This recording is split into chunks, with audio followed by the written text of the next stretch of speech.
Welcome back to another Yoga for Golfers. I'm the Digital Golf Doc, and today we're talking about hip stability. So first, we're just going to balance on one leg. You can lift your other leg up, bring your hands out to the side if you need to. You keep balancing. I'm going to talk a little bit about your foot and where you want to feel the pressure.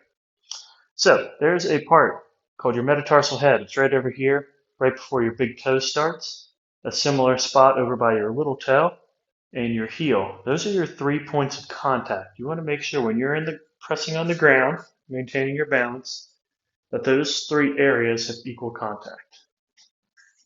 Try not to let your arch roll too far in. Try not to let your weight roll too far to the outside of your foot. Keep those 3 points of contact. Okay, if you feel good there, we can transition into what we call tree pose. So we're going to bring a knee up right to the inside of your leg. Now you might need to move your shorts in case they're slippery. And then bring your hands to heart center and balance. Now, if you're unable to get your knee all the way up there, and instead you're stuck on that knee joint, I want you to drop your foot below and put it on your calf. That way we're not going to irritate the knee at all. For the rest of you, while you're up here, you're going to balance. You can bring your hands to heart center. If that's easy, you can bring your arms up overhead, or they can stay right here. We're just focusing on the balance there. You're going to feel your ankle work. You're going to feel your hip work. Try and maintain slow, controlled breathing for another few seconds and drop your foot down. Okay, now we're going to switch. We're going to bring the other foot off the ground. We're just going to find our balance point first. Remember those points of contact in your foot. If you find a nice stable base, you can bring that foot around. Again, I'm going to have to bring my shorts up here. And we're going to go into tree pose. If you want a little more challenge, bring your arms overhead. Or just maintain heart center. Again, if you can't get your foot in that position, drop it below your knee just so you don't irritate your knee joint at all. Now I'm going to balance for 2 more big deep breaths. 1 and 2. Now if you lose your balance during any of those, don't worry about it. Get right back into it. It'll improve the better you go. Now we're going to go into a split stance. That means 1 foot forward, 1 foot backward, and we're going to drop down and we're going to hold. It's going to start really working the quad. You're going to feel your hip flexors on the back side. You want to add a little bit more golf-specific movement, we can add a helicopter turn. So you can bring your arms here, rotate to either side. If you want, you can bring your arms out to the side, rotate that way as well. Whichever one suits you. We just want to keep making sure the hips work, no matter what the movement on top of them is, that we stay balanced and centered.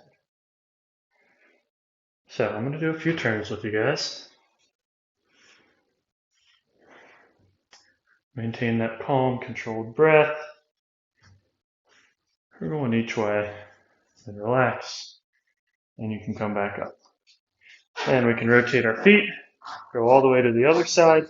And now we've got a split squat on the opposite. Drop down.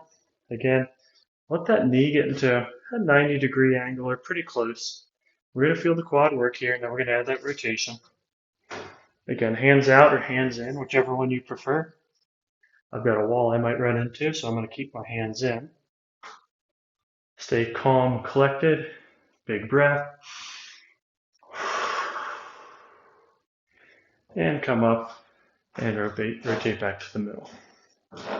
Okay, now we're going to progress through a warrior series. So we'll bring our arms up. We're here in warrior 1. Rotate a foot out. Let the knee bend. We're in warrior 2. You're going to start feeling some stretch in your groin. Maybe your hamstrings or hip flexors too. Let that knee drop. You want to keep yourself down here. Again, you're challenging the hips. This is all about hip stability today. We can add some movements on top. We can have a reach overhead, reach behind.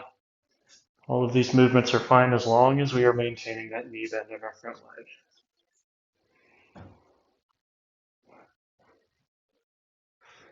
Bring your arms back. Now I'm going to readjust so I can stay on camera here. You can stay right there, and what you're going to do is we're going to pop up into a warrior 3 pose. We're on one leg. Kick the back leg up, flex the foot, look like you're trying to place it flat on the wall behind you. Chest facing down. Try and keep your balance. Arms can go overhead. Should really feel it working now. Maintain your breath and balance and balance and balance and drop.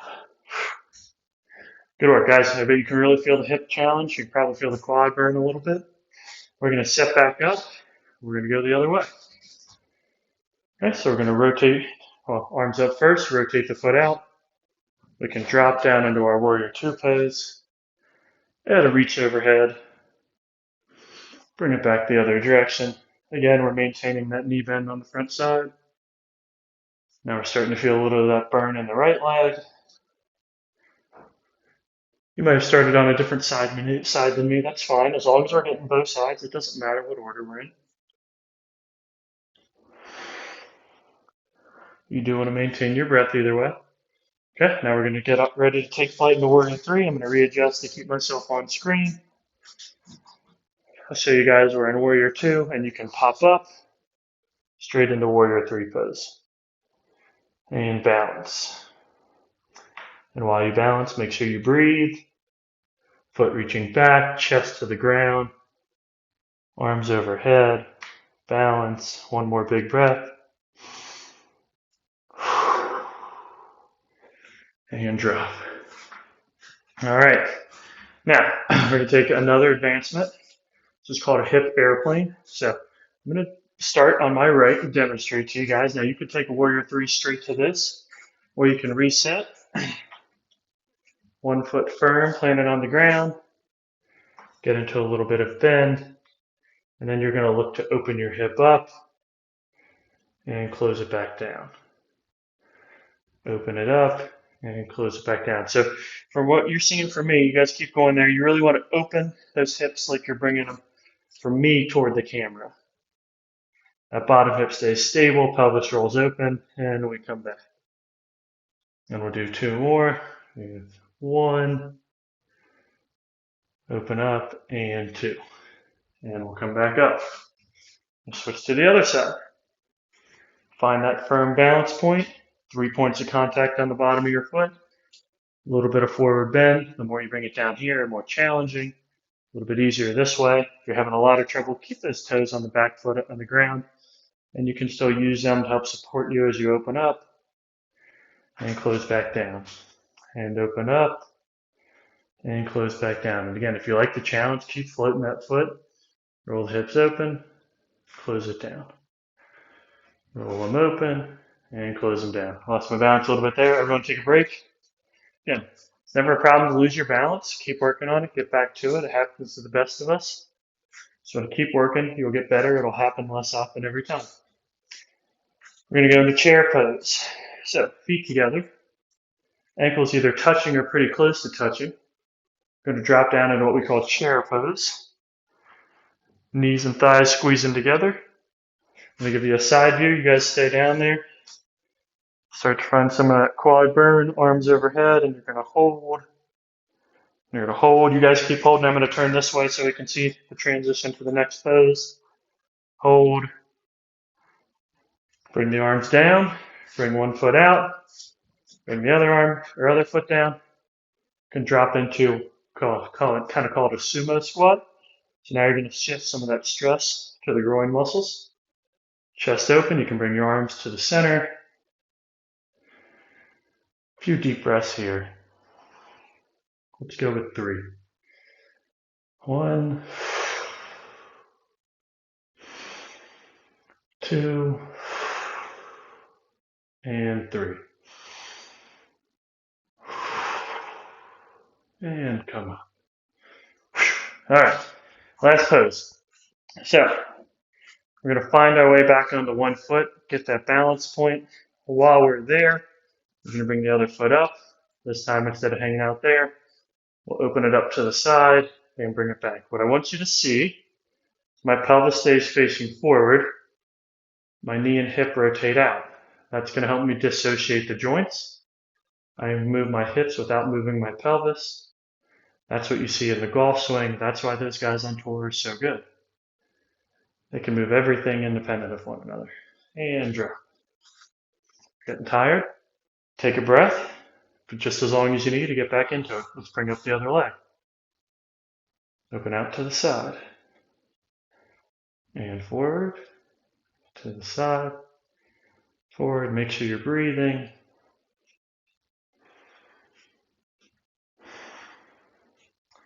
Again, that pelvis stays forward, the hip rotates out. All right, now we're going to go back to the other side. A little extra movement on that. We'll bring that up. This time we're going to go here, foot to the side, back down, then out. In, foot up, back down, and out. Let's do a few more of that progression. Make sure you're maintaining that calm, steady breath. And we'll do one more. And drop down to the other side. Bring it up, out, back forward, foot up, and back. I know if this is your first time through the video, this can be very difficult. All of these exercises can be. Don't sweat it. Keep practicing. You'll get better gradually. And you should see the strokes fall off your golf game as you do. Go ahead and drop that foot down. Wiggle everything out. Before we end, that one was very effortful. Let's just take 3 deep breaths before we finish. And 1. And 2. And 3.